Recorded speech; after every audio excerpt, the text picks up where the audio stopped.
Greetings. In this episode, I announce the release of my newest book, Indiana Governors, Book 1, which is now available for sale on the website www.mossyfeetbooks.com, as well as on Amazon, Barnes & Noble, Apple, and many other online book retailers. Before getting started telling about the book, I would encourage you to subscribe to the Mossy Feet Books YouTube channel for more great content. If you like my videos, please hit the like button. The more likes I get, the more YouTube will show it to other people, allowing me to grow the channel. I also entreat you to visit my website, www.mossyfeetbooks.com. There you will find sample chapters, podcasts, a slew of content, and links to where you can buy my books. While visiting the website, you can subscribe to it and receive email notifications of when I publish a new book or other content like this video and podcast. You learn about the early governors of the Indiana by reading the book Indiana's Governors, Book 1. The book provides biographies for the Territorial governors Arthur St. Clair of the Northwest Territory to Indiana Territorial Governor William Henry Harrison and Thomas Posey of the Indiana Territory. The first 7 governors of the state of Indiana, from Jonathan Jennings to Paris C. Denning, are also included. These were the governors that served Indiana residents from the time of the 1816 Constitution until the 1851 Constitution took effect. Congress established the Northwest Territory on July the 13th, 1787, when they passed the Northwest Territory Ordinance. They appointed General Arthur St. Clair, as a governor of this expansive territory. He would serve as governor from 1787 until 1802.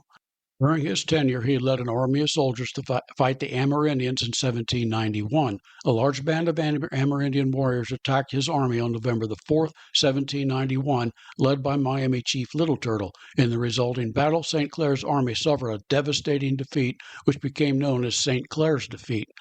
On July the 4th, 1800, Congress separated the Northwest Territory from its western region and created the Indiana Territory on July the 4th, 1800. President John Adams appointed William Henry Harrison as governor of this new territory. William Henry Harrison received appointment as governor of the Indiana Territory on May the 12th, 1800. He would retain that position until 1813. In 1811, he would lead a military expedition against the Amerindian settlement of Prophetstown. His troops won a decisive victory against the Amerindians on November the 7th, 1811, a battle that became known as the Battle of Tippecanoe. John Gibson was Secretary of the Indiana Territory and was never the actual governor. He did serve as acting governor from the time of Harrison's appointment as governor until he arrived in Vincennes. He would later serve as acting governor of the territory during Harrison's numerous absences after Harrison resigned until Thomas Posey arrived in Corydon to assume the governorship. President James Madison appointed Thomas Posey governor of the Indiana Territory in 1813 after Harrison resigned. He retained that office until the formation of the state of Indiana. He did run for governor in the first election. However, Jonathan Jennings defeated him in that election. President James Madison signed the Enabling Act on April the 19th, 1816, allowing the citizens of the proposed state to draft the Constitution and hold elections. Congress approved Indiana's admission on December the 11th, 1816, as the 19th state.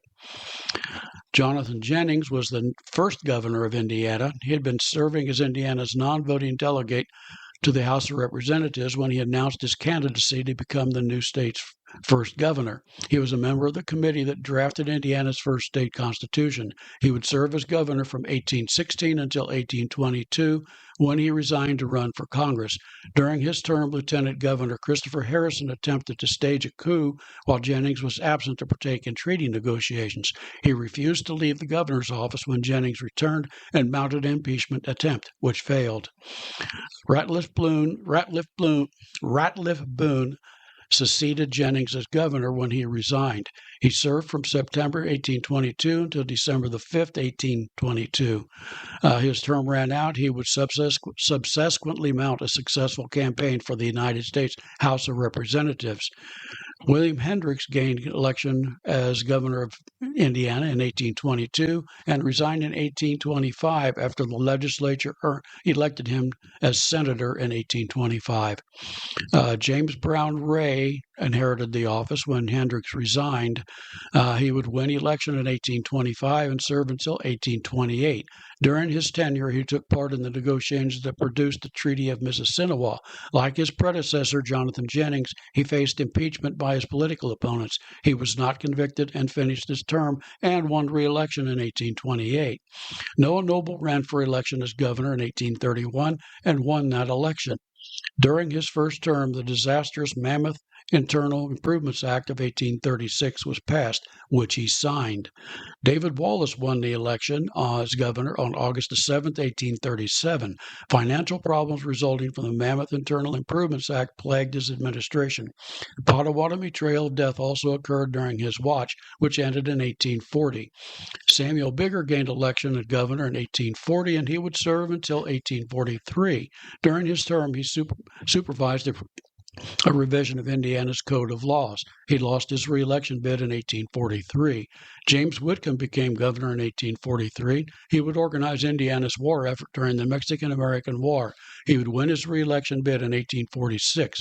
He would establish the Indiana School for the Blind and sign the act that established Indiana's system of free public schools. Whitcomb would resign to accept a seat in the United States Senate. Paris C. Dunning was lieutenant governor during Whitcomb's term, and he stepped into the governorship when Whitcomb resigned. He would be the last governor to sign during the 1816 Constitution.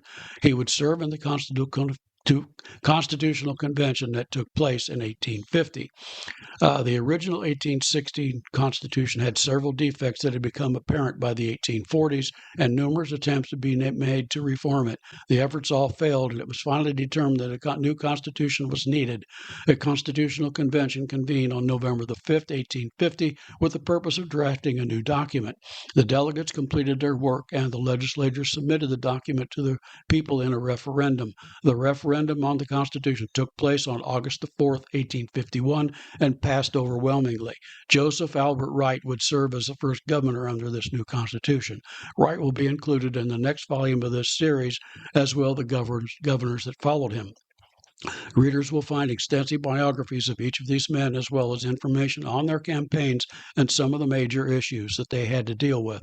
The book is now available on the author's website, Amazon, and many other online book retailers in ebook, softbound, and other audiobook format. A sample chapter is available on the website, as well as the links to the online book retailers that offer the book. I hope you enjoyed this podcast, and thank you for listening.